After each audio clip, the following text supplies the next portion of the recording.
నిర్గమాకాండము 14వ అధ్యాయం 13వ వచనం.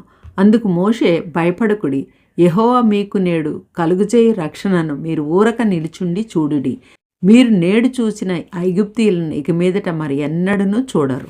ఇశ్రాయేలు ఎర్ర సముద్రం దగ్గర చేరుకున్నప్పుడు చుట్టూ శత్రువులు, పక్కన పర్వతాలు, ముందు సముద్రం. ఇశ్రాయేలు ఎదుర్కొన్న ఆ క్లిష్ట పరిస్థితి ప్రతి విశ్వాస జీవితంలో ఏదో ఒక సమయంలో ఎదురయ్యే నిస్సహాయ స్థితికి అద్దం పడుతుంది. మానవ మాతృలకు అది మరణ శాసనంలా అనిపించవచ్చు.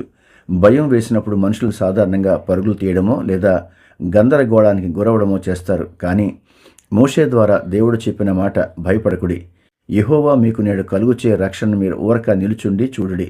మన సొంత ప్రయత్నాలు ఆగిపోయిన చోట దేవుని కార్యం మొదలవుతుంది. మౌనంగా ఉండటం అంటే దేవుని శక్తిపై సంపూర్ణ విశ్వాసం ఉంచడం. దేవుడు సముద్రాన్ని కేవలం చీల్చడమే కాదు, ఆ అడుగు భాగాన్ని పొడి నేలగా మార్చాడు. కానీ దేవుడు చేసే కార్యం ఎప్పుడూ సంపూర్ణంగా ఉంటుంది. ఆయన మన సమస్యలను సగమే పరిష్కరించడు, మన ప్రయాణం సాఫీగా సాగడానికి మార్గాన్ని సుగమం చేస్తాడు. ప్రార్థన. దేవా, నీవు అసాధ్యమైన వాటిని సుసాధ్యం చేసే దేవుడవు.